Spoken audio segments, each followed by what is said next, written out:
नमस्कार दोस्तों, स्वागत है आप सभी का आपके अपने YouTube channel online study with DK में। और आज हम अपने लेकर आए हैं बाल मनोविज्ञान के 150 अति महत्वपूर्ण प्रश्न जो कि अक्सर सीटेट और अन्य टेट एग्जाम में पूछे जाते हैं। और बहुत से क्वेश्चन जो हैं आज के जो हमारा टॉपिक है इसमें से पूछे भी गए हैं। तो चलिए और स्टार्ट करते हैं। और ये क्वेश्चन आपको आपके आने वाली कोई भी टेट एग्जाम हो सभी के लिए उपयोगी होंगे, क्योंकि यहाँ पर बाल मनोविज्ञान तो आपको हर टेट एग्जाम में देखने को मिलता ही है। तो चलिए और स्टार्ट करते हैं और देखते हैं। और यहाँ पर क्वेश्चन जो है वन लाइनर मिलेंगे आपको, ताकि कम समय में ज्यादा क्वेश्चन आप जल्द से जल्द कंप्लीट कर पाएं। तो बढ़ते हैं हमारे प्रश्न की ओर। फर्स्ट क्वेश्चन आता है, विकास किस अवस्था से शुरू होता है? तो देखिए, बाल मनोविज्ञान के अंदर हम बाल विकास की बात करते हैं। तो देखिए, विकास की जो प्रक्रिया होती है बच्चे की, वो हो जाती है उसके प्रसव पूर्व यानी कि गर्भावस्था से ही शुरू हो जाती है। कभी यहाँ पर गर्भावस्था आ जाता है, कभी यहाँ पर प्रसव पूर्व। प्रसव पूर्व का मतलब यहाँ पर गर्भावस्था ही होता है। चलिए बात करते हैं अगले प्रश्न की। सार्थक अधिगम की प्रक्रिया विकास के किस अवस्था से आरंभ होती है? तो ये शैशव अवस्था से आरंभ हो जाती है, क्योंकि जब बच्चा जन्म ले लेता है उसके बाद में वो हमेशा अधिगम ही करता है और उसकी प्रक्रिया चलती ही रहती है। आगे बात करते हैं अगले क्वेश्चन की, किस अवस्था में घनिष्ठ मित्रता की प्रवृत्ति पाई जाती है? तो किशोर अवस्था जो होती है उसमें घनिष्ठ मित्रता की प्रवृत्ति पाई जाती है, क्योंकि किशोर अवस्था में हमारे जो मित्र होते हैं उन्हें हम जीवन पर्यंत नहीं भूलते हैं और मित्रता भी निभाते हैं। तो किशोर अवस्था वो ऐसी अवस्था होती है। बात करते हैं अगले क्वेश्चन की, यहाँ पर मानव विकास की किस अवस्था में बच्चों को सीखने की गति सर्वाधिक होती है? सबसे ज्यादा सीखने की जो अवस्था होती है बच्चों की, वो शैशव अवस्था में होती है, क्योंकि बच्चे जितने ज्यादा छोटे होते हैं उतनी तीव्र गति से वो सीखते हैं। आगे बात करते हैं, लिखना पढ़ना बोलने संबंधी विकारों को क्या कहा जाता है? देखिए, यहाँ पर लिखना पढ़ना और बोलने संबंधी विकार तीनों को एक साथ ले लिया है, तो इसे हम कहेंगे डिस्प्रेक्सिया, जिसमें ये तीनों ही प्रकार के विकारों से ये संबंधित होता है। अगला क्वेश्चन है, मनुष्य एक सामाजिक प्राणी है, ये कथन किसने दिया था? तो ये कथन दिया था अरस्तु ने। और अरस्तु ने मनुष्य को एक सामाजिक प्राणी बताया था, और मनुष्य एक सामाजिक प्राणी होता भी है। बात करते हैं यहाँ पर बालक के समाजीकरण की पहली पाठशाला कौन सी होती है? यही प्रश्न द्वितीय तृतीय पाठशाला के नाम से भी आ जाता है। तो हमें यहाँ पर पहली पूछा है, पर फिर हमने उत्तर 3 तक यहाँ पर लिख रखे हैं। तो पहली पाठशाला बच्चे की जो होती है उसका घर उसका परिवार होता है, दूसरी पाठशाला उसका खेल का मैदान, तीसरी पाठशाला उसकी जो स्कूल होता है वो होता है। चलिए आगे, यहाँ पर कहाँ पर बालक समाजीकरण के नियम स्वयं सीखता है? तो देखिए, खेल का मैदान एक ऐसा स्थान होता है जहां पर बालक समाजीकरण के नियम स्वयं भी सीखता है। तो खेल का मैदान हमारा उत्तर हो जाएगा। बालक में नकारात्मक सोच कौन सी अवस्था में देखने को मिलती है? तो किशोर अवस्था में देखने को मिलती है, क्योंकि किशोर अवस्था में बच्चे जो होते हैं वो नेगेटिविटी से कभी कभी बहुत ज्यादा परेशान हो जाते हैं। आगे बात करते हैं, पियाजे का संज्ञानात्मक विकास के अनुसार संवेदी क्रियात्मक अवस्था कौन सी होती है? इसे पेशी संवेदी पेशी अवस्था भी कहा जाता है। तो ये जन्म से 2 वर्ष तक की जो अवस्था होती है इसे हम संवेदी क्रियात्मक अवस्था या संवेदी पेशी अवस्था भी कहते हैं। शिक्षक का अति महत्वपूर्ण उद्देश्य क्या होता है? तो देखिए, शिक्षक का महत्वपूर्ण उद्देश्य होता है बच्चों का सर्वांगीण विकास करना। यही एक शिक्षक का महत्वपूर्ण उद्देश्य होता है। भारत सरकार ने बच्चों के लिए मुफ्त अनिवार्य शिक्षा आरटीई अधिनियम वर्ष 2009 में ये लागू किया था। तो काफी बार पूछा गया प्रश्न है ये। चलिए, कौन सा महत्वपूर्ण प्रभाव शिक्षण की प्रभावकारिता पर निर्भर करती है? तो देखिए, कौन सा महत्वपूर्ण प्रभाव है जो शिक्षण की प्रभावकारिता पर निर्भर करेगी? तो शिक्षक को विषय की जो समझ होगी, ये एक महत्वपूर्ण प्रभाव होगा शिक्षक का, जो उसकी प्रभावकारिता पर निर्भर करेगा। यदि बुलाए जाने पर कुछ छात्रों के माता पिता अभिभावक आपसे आकर नहीं मिलते हैं, तो शिक्षक को उस स्थिति में क्या करना चाहिए? तो उस स्थिति में हमें खुद जाकर के उनसे मिल लेना चाहिए, क्योंकि वो नहीं आ सकते तो हम तो जा ही सकते हैं। समूह में सहभागिता के द्वारा सीखने के अभ्यासों को प्रोत्साहित किया जाना चाहिए, क्योंकि निश्चित रूप से बच्चे जब समूह में सीखते हैं तो उनमें और सामाजिकता का विकास होता है और एक दूसरे की मदद से वो काफी कुछ सीखते हैं। छात्रों के सही मूल्यांकन के लिए किस विधि का प्रयोग किया जाना चाहिए? तो इसमें सतत मूल्यांकन विधि का प्रयोग किया जाना चाहिए, और ये सतत मूल्यांकन होता भी है और वर्तमान में स्कूलों में चलता भी है। बच्चों का पहला शिक्षक कौन होता है? तो बच्चे की जो माता होती है वो प्रथम शिक्षक होती है। वैसे यहाँ पर माता पिता दोनों हैं, क्योंकि कहीं कहीं पर माता नहीं होती तो वहां पर पिता भी तो शिक्षक बन जाता है पहला। मानव विकास किस अवस्था के बाद व्यक्ति परिपक्व हो जाता है? तो किशोर अवस्था जो होती है उसके बाद में वयस्क व्यक्ति जो होता है वो परिपक्व हो जाता है, क्योंकि किशोर अवस्था जो होता है उसके परिपक्वता होने का अंतिम स्टेज होता है। उसके बाद जो भी बच्चा होता है किशोर अवस्था को पार करके वयस्कता की ओर चला जाता है। शिक्षण की विभिन्न विधियों के प्रयोग के लिए कौन सी अवस्था सर्वाधिक होती है उपयुक्त? तो शिक्षण की विधियों के लिए शिक्षण की विभिन्न विधि, यहाँ पर बहुत सारी विधियां हैं, मतलब अलग अलग तरह की विधियों को हम प्रयोग में ला सकते हैं बाल्यावस्था में, क्योंकि यहाँ पर बच्चों की सीखने की प्रवृत्ति तीव्र होती है। मैं कौन हूं, मैं क्या हूं, मैं कुछ भी, मैं भी कुछ हूं आदि जैसी भावनाएं प्रबल विकास के किस अवस्था में सूचक होती है? तो देखिए ये सब भावनाएं जो होती है, मैं भी कुछ हूं, तो ये सब देखने को मिलती है, यानी कि आत्मसम्मान की भावना किशोर अवस्था में देखने को मिलती है।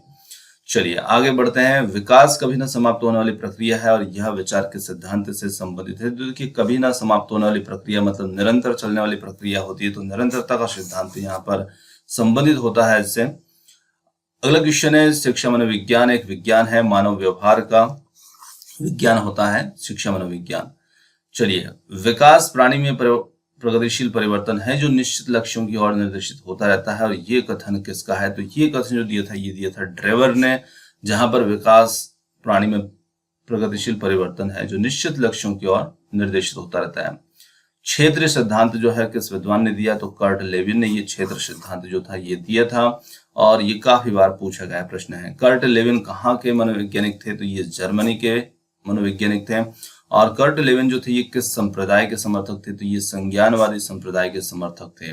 तो यहाँ पर क्षेत्र सिद्धांत जो है इसे किस और नाम से जाना जाता है? तो कर्ट लेविन का जो क्षेत्र सिद्धांत है इसे और किन किन नामों से जाना जाता है? तो इसे संज्ञानात्मक क्षेत्र सिद्धांत, स्थान मनोविज्ञान सिद्धांत, बाल दिशा मनोविज्ञान आदि नाम से भी इसे जाना जाता है। अधिगम का श्रेणीक्रम सिद्धांत दिया था रॉबर्ट गेने ने, और ये अधिगम का जो श्रेणीक्रम सिद्धांत है इसी में आगे बात करेंगे। रॉबर्ट गेने जो थे ये किस संप्रदाय के समर्थक थे? तो ये भी संज्ञानवादी संप्रदाय के समर्थक थे। रॉबर्ट गेने जो थे कहाँ के मनोवैज्ञानिक थे? तो ये थे अमेरिका के। और रॉबर्ट गेने ने बालकों के विकास को ध्यान में रखते हुए अधिगम प्रक्रिया को कितने भागों में बांटा है? तो काफी महत्वपूर्ण है ये क्रमिक रूप। जैसे यहाँ पर 8 भागों में इन्होंने इसे बांटा है, जहां पर पहला है संकेत अधिगम, दूसरा है उद्दीपक अधिगम अभिक्रिया जिसे एसआर थ्योरी भी कहते हैं, श्रृंखला अधिगम, शाब्दिक अधिगम और बहुविवेदन अधिगम, इसी के साथ साथ प्रत्यय अधिगम, सिद्धांत अधिगम और समस्या समाधान अधिगम। तो ये कुछ 8 क्रमिक भाग हैं जिन्हें रॉबर्ट गेने ने बांटा था अधिगम प्रक्रिया को। अब देखिए यहाँ पर सबसे फर्स्ट वाले को आप देख सकते हैं संकेत अधिगम है, और इसी प्रक्रिया अधिगम प्रक्रिया का अंतिम भाग जो है वो समस्या समाधान अधिगम है। तो अगले प्रश्न इसी प्रकार से हैं, जैसे रॉबर्ट गेने के अनुसार अधिगम का सबसे निम्नतर स्तर कौन सा है? तो सबसे निम्नतम स्तर होता है संकेत अधिगम। और रॉबर्ट गेने के श्रेणीक्रम सिद्धांत के अनुसार अधिगम का सबसे उच्चतम स्तर कौन सा होता है? तो समस्या समाधान अधिगम जो होता है ये सबसे उच्चतम स्तर है। रॉबर्ट गेने के अनुसार बालक का अधिगम कब पूरा हो जाता है? तो रॉबर्ट गेने के अनुसार 12 वर्ष के उपरांत जब बच्चा अपनी समस्याओं का समाधान करने लगता है, वो खुद करने लगता है, तब वहां पर अधिगम पूरा हो जाता है। बुद्धि के किस सिद्धांत को बालों का ढेर कहा जा सकता है? तो बहुतत्व सिद्धांत जो है इसे बालों का ढेर कहा जा सकता है। बालक में अपराधी प्रवृत्ति के विकसित होने का प्रमुख कारण क्या होता है? तो निश्चित रूप से परिवार का जो वातावरण होता है वो यहाँ पर निर्भर करता है बालक के अपराधी प्रवृत्ति होने में। किस मनोवैज्ञानिक के अनुसार विकास एक सतत और धीमी प्रक्रिया है? तो स्किनर के अनुसार जो विकास एक सतत और धीमी प्रक्रिया है। बुद्धि लब्धि मापन के जन्मदाता कौन है? तो बुद्धि लब्धि मापन के जन्मदाता टर्मेन है। और शिक्षा मनोविज्ञान की उत्पत्ति का वर्ष कौन सा माना जाता है? तो सन 1900 जो है ये शिक्षा मनोविज्ञान की उत्पत्ति का वर्ष माना जाता है। जड़ बुद्धि वाले बालक की बुद्धि लब्धि लगभग कितनी होती है? तो 71 से कम जो होगी तो वो जड़ बुद्धि वाले बालक की बुद्धि लब्धि होती है। बालक का विकास होता है, तो बालक का विकास जो होता है वो सिर से पैर की ओर होता है। बालक में संस्कारों का प्रारंभ कहाँ से होता है? तो निश्चित रूप से परिवार से ही संस्कारों का प्रारंभ बच्चे में हो जाता है। अन्वेषण विधि के जनक कौन है? तो आर्मस्ट्रांग जो है ये अन्वेषण विधि के जनक है। अन्वेषण विधि का संबंध किससे होता है? तो मतलब वर्तमान काल, यहाँ पर किससे काल से होता है? तो मतलब वर्तमान काल से होता है, क्योंकि निश्चित रूप से हम अन्वेषण वर्तमान काल में ही करते हैं। पढ़ाने की सबसे अच्छी कौन सी विधि होती है? तो प्रोजेक्ट विधि जो होती है ये सबसे अच्छी विधि होती है, जहां पर विद्यार्थी स्वयं सीखता है। परियोजना विधि के जनक कौन है? तो ये काफी महत्वपूर्ण प्रश्न है।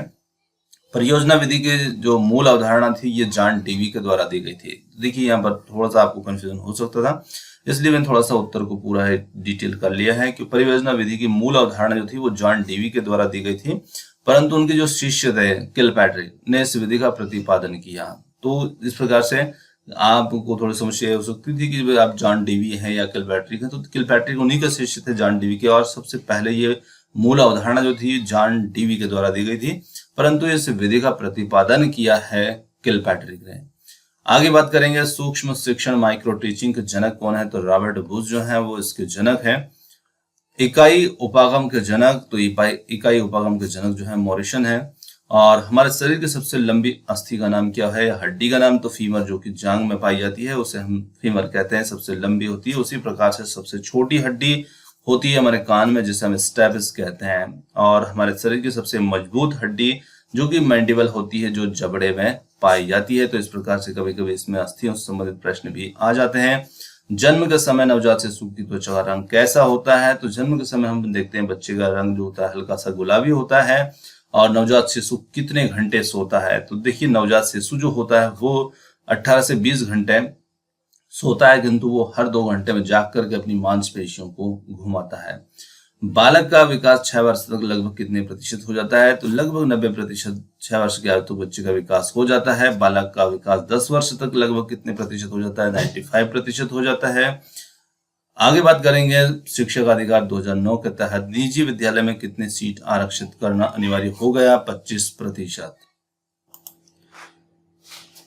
अगला क्वेश्चन आता है 12 वर्ष तक के बालक के मस्तिष्क का भार कितना होता है? तो देखिए 12 वर्ष के बालक का मस्तिष्क का जो भार होता है वो लगभग 1260 ग्राम होता है, जबकि एक स्वस्थ मनुष्य के मस्तिष्क का वजन 1400 ग्राम होता है। इसी के साथ बढ़ते हैं अगले प्रश्न की ओर। मनुष्य के शरीर में कुल कितनी हड्डियां होती हैं? तो देखिए वैसे तो एक वयस्क मनुष्य की बात करें तो 206 अस्थियां होती है, परंतु बालक के जन्म के समय उसमें अस्थियों की संख्या ज्यादा होती है। और बालक जैसे जैसे बड़ा होता है तो तब वह अस्थियां जो होती हैं आपस में जुड़ करके एक हो जाती है। अगला प्रश्न आता है यहाँ पर किशोर अवस्था एक नया जन्म है, इसमें उच्चतर और श्रेष्ठतर मानव विशेषताओं का जन्म होता है, ये कथन किसने दिया है? तो किशोर अवस्था एक नया जन्म है, ये कथन दिया है स्टैनली हॉल ने। अगले क्वेश्चन की ओर जाते हैं। किशोर अवस्था आदर्शों की अवस्था है, सिद्धांतों के निर्माण की अवस्था है, साथ ही जीवन का सामान्य समायोजन है। ये परिभाषा देने वाले कौन है? तो ये परिभाषा देने वाले हैं जीन पियाजे। मनुष्य के शरीर में अस्थियों की संख्या कम से कम होती है। तो देखिए जैसे जैसे मनुष्य वयस्कता की ओर बढ़ता है, फिर प्रौढ़ावस्था की ओर बढ़ता है, तो निश्चित रूप से उसमें अस्थियों की संख्या कम होने लगती है, क्योंकि सब अस्थियां आपस में जुड़ जाती है, कुछ अस्थियां होती है विलुप्त हो जाती है। अगला है यहाँ पर किशोर अवस्था बड़े संघर्ष और तूफान और विरोध की अवस्था है, ये कथन दिया है। तो किशोर अवस्था को बड़े संघर्ष और तूफान की अवस्था बताया है स्टैनली हॉल ने। अगले क्वेश्चन की ओर जाते हैं। बालक के विकास भाषा विकास में मुख्य योगदान देने वाली संस्था, तो निश्चित रूप से परिवार को एक संस्था यहाँ पर कह दिया गया है जो बालक के भाषा विकास में मुख्य योगदान देते हैं। नैतिक तर्क का अवस्था सिद्धांत जो है ये किसने स्पष्ट किया? तो नैतिक तर्क का अवस्था सिद्धांत दिया है कोलबर्ग ने। और कोलबर्ग ने नैतिक विकास का सिद्धांत भी दिया है, ये भी ध्यान रखिएगा। वंशानुक्रम से संबंधित मैटर का प्रयोग किसने किया था? तो वंशानुक्रम से संबंधित मैटर पर प्रयोग करने वाले थे ग्रेगर जॉन मेंडल। किशोर अवस्था प्रारंभ होती है, तो किशोर अवस्था 12-13 वर्ष की आयु से प्रारंभ हो जाती है। पूर्णतः प्रकारशील व्यक्ति का संप्रत्युत किसने दिया? तो ये दिया था कार्ल रोजर्स ने। चलिए अगला क्वेश्चन है। अधिगम के सिद्धांतों के आधार पर बालक में भय प्रेम घृणा के भाव आसानी से उत्पन्न किए जा सकते हैं। तो शास्त्रीय अनुबंध सिद्धांत के अनुसार बालक में भय प्रेम घृणा के भाव आसानी से उत्पन्न किए जा सकते हैं।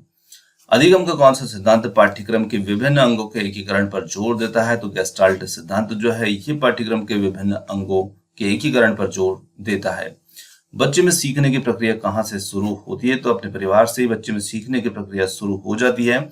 किसी बालक में तर्क तथा समस्या समाधान की शक्ति का विकास कब होता है? तो 12वें वर्ष में बच्चे में तर्क और समस्या समाधान की शक्ति का विकास हो जाता है। किसी बालक की समस्याओं के विषय में पता लगाने के लिए कौन सी उपयोगी मनोवैज्ञानिक विधि है? तो उसे हम परीक्षण विधि कह सकते हैं, जिसमें हम बालक की समस्याओं के विषय में पता कर सकते हैं।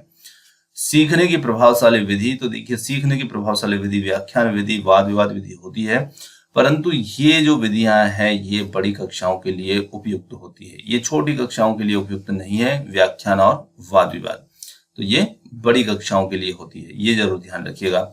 एक शिक्षक विषय वस्तु के साथ अपने बालक के संदर्भ में रिक्त स्थान करता है, तो एक शिक्षक विषय वस्तु के साथ अपने बालक के संदर्भ में अंतर क्रिया करता है। सीखना विकास की प्रक्रिया है, यह कथन किसका है? तो सीखना विकास की प्रक्रिया काफी महत्वपूर्ण कथन है, वुडवर्थ ने दिया था। अंतर्दृष्टि के द्वारा अधिगम का प्रतिपादन किया था, तो गैस्टाल्ट मनोवैज्ञानिकों के द्वारा ये किया गया था। भूल प्रयास के द्वारा अधिगम का सिद्धांत प्रतिपादन निम्न में से किसने किया? तो भूल और प्रयास का जो अधिगम सिद्धांत है वो दिया था थॉर्नडाइक ने। तार्किक चिंतन किस का एक आवश्यक अंग है? तो समस्या समाधान का तार्किक चिंतन एक आवश्यक अंग होता है। ये तार्किक लिखा है तो यहाँ पर तार्किक चिंतन है। चलिए, समस्या समाधान की अंतर्दृष्टि विधि के द्वारा, विधि के संबंध में किसके द्वारा वन मानुषों पर प्रयोग किए गए थे? तो कोहलर के द्वारा वन मनुष्य पर यानी कि चिंपांजी पर प्रयोग किए गए थे। सीखने के उद्दीपक अनुक्रिया सिद्धांत के मुख्य प्रतिपादक कौन है? तो सीखने के उद्दीपक अनुक्रिया सिद्धांत के प्रमुख प्रतिपादक है थॉर्नडाइक। शिक्षक अधिकार अधिनियम 2009 में एक अध्यापक के लिए न्यूनतम कार्य घंटे प्रति सप्ताह निर्धारित किए हैं, तो इसमें 45 घंटे न्यूनतम कार्य घंटे निर्धारित किए गए हैं। मंद अधिगमकर्ता जिनकी शैक्षिक उपलब्धि सामान्य योग्यता से कम रह जाती है वे बालक कहलाते हैं, तो निश्चित रूप से ऐसे बालक को पिछड़े बालक कहते हैं। शारीरिक रूप से अक्षम बच्चों को सामान्यतः होता है, तो देखिए शारीरिक रूप से जब बच्चे अक्षम होते हैं तो निश्चित रूप से उन्हें डिस्ग्राफिया यानी कि लेखन संबंधी विकार देखने को मिलता है। अगला यहाँ पर बालक के विकास की दशा कैसी होती है? तो सिर से पैर की ओर होती है, इसे हम केंद्र से बाहर की ओर भी कह सकते हैं, सामान्य से विशिष्ट की ओर भी कह सकते हैं। विश्लेषणात्मक मनोविज्ञान के जनक हैं, तो विश्लेषणात्मक मनोविज्ञान के जनक हैं सिगमंड फ्रायड। तूफान की अवस्था, तो निश्चित रूप से किशोर अवस्था जो है उसे तूफान की अवस्था भी कहा गया है। डमरू पर बंदर का नाचना किस सिद्धांत पर कार्य करता है? तो शास्त्रीय अनुबंध सिद्धांत पर यह कार्य करता है। इसी प्रकार से खेत में बिज्जू का खड़ा करना और उसे देखकर पक्षियों का भागना भी शास्त्रीय सिद्धांत पर आधारित है। सुल्तान नाम के चिंपांजी पर किसने प्रयोग किया था? तो कोहलर ने ही ये प्रयोग किया था सुल्तान नाम के चिंपांजी पर। कोहलर किस संप्रदाय के समर्थक थे? तो ये संज्ञानवादी संप्रदाय के समर्थक थे। चूहे पर अपना प्रयोग किस मनोवैज्ञानिक ने किया था? तो स्किनर ने चूहे पर प्रयोग किया था। और स्किनर जो थे ये किस संप्रदाय के समर्थक थे? तो ये थे व्यवहारवादी संप्रदाय के समर्थक। नए रचनात्मक कार्यों पर सीखने पर कौन सा सिद्धांत बल देता है? तो नए रचनात्मक कार्यों पर सीखने पर अंतर्दृष्टि का सिद्धांत जो होता है ये बल देता है। अंतर्दृष्टि का सिद्धांत किस मनोवैज्ञानिक के द्वारा दिया गया है? तो ये कोहलर के द्वारा दिया गया है। मानसिक रूप से मंद बालकों को सीखने पर कौन सा सिद्धांत उपयोगी होगा? तो यहाँ पर होगा शास्त्रीय अनुबंध सिद्धांत। मानव विकास को किन दोनों के योगदान का परिणाम माना गया है? तो ये मानव विकास को निश्चित रूप से वंशानुक्रम और वातावरण के दोनों के योगदान का परिणाम माना गया है। जिस प्रक्रिया में व्यक्ति दूसरों के व्यवहार से सीखता है ना कि प्रत्यक्ष अनुभव से को कहा जाता है, तो निश्चित रूप से उसे हम कहेंगे सामाजिक अधिगम, जहां पर व्यक्ति दूसरों के व्यवहार से इन चीजों को सीखता है। अवधारणाओं का विकास मुख्य रूप से हिस्सा होता है, तो अवधारणाओं का विकास मुख्य रूप से बौद्धिक विकास का हिस्सा होता है। और अगला क्वेश्चन आता है वाइगोत्स्की बच्चों को सीखने में निम्नलिखित में से किस कारक की महत्वपूर्ण भूमिका पर बल देते हैं? तो वाइगोत्स्की जो है बच्चों को सीखने में सामाजिक कारक की महत्वपूर्ण भूमिका पर बल देते हैं, क्योंकि वाइगोत्स्की का ऐसा मानना है कि बच्चे जो है अपने सामाजिक अधिगम के द्वारा, सामाजिक कारक के द्वारा बहुत कुछ सीखते हैं। जब बच्चे की दादी उसे उसकी माँ की गोद से लेती तब बच्चा रोने लगता है, तो बच्चे के रोने का कारण क्या होगा? तो यहाँ पर बच्चे का रोने का कारण संवेगात्मक दुश्चिंता होगा। नर्सरी कक्षा की शुरुआत करने लिए कौन सी विषय वस्तु सबसे अच्छी होगी या कौन सी थीम सबसे अच्छी हो सकती है? तो मेरा परिवार जो है ये थीम सबसे अच्छी होगी नर्सरी कक्षा में शुरुआत करने के लिए। संवेग व्यक्ति की उत्तेजित दशा है, यह कथन किसका है? तो ये कथन भी दिया गया है वुडवर्थ के द्वारा। बालिकाओं की लंबाई किस अवस्था में बालकों से अधिक होती है? तो बाल्यावस्था के अंदर बालिकाओं की लंबाई जो है वो बालकों से ज्यादा होती है।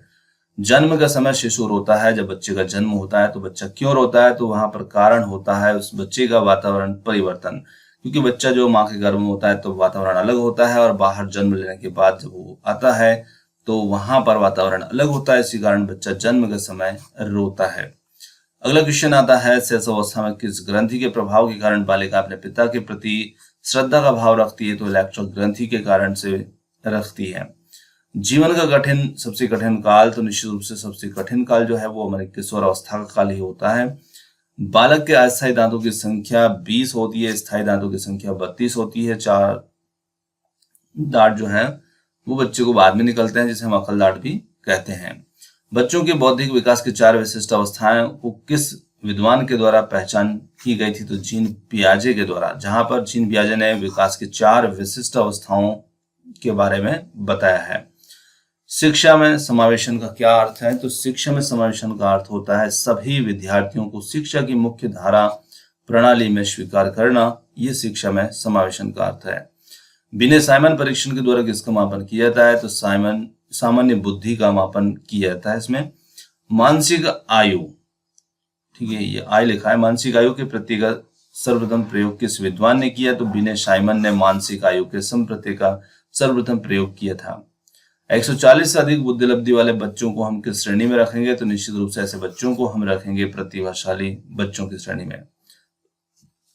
सृजनशीलता मौलिक परिणामों को अभिव्यक्त करने की मानसिक क्रिया है, और ये कथन किसका है? तो ये कथन दिया है क्रो एंड क्रो का। किशोर प्रौढ़ों को अपने मार्ग में बाधा समझता है जो अपनी स्वतंत्रता का लक्ष्य प्राप्त करने से रोकते हैं। यह कथन किसका है? तो ये काल्सनिक का ये कथन है, जहां पर किशोर प्रौढ़ों को अपने मार्ग की बाधा समझते हैं।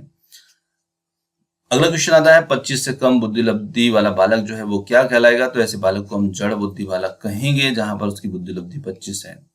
अगला आता है, कुशाग्र बुद्धि अथवा प्रतिभावान बालक वह है जो निरंतर किसी भी उचित कार्य क्षेत्र में अपनी अद्भुत कार्य कुशलता तथा प्रवीणता का परिचय देता है। तो ये कथन है हैविंग हर्स्ट का।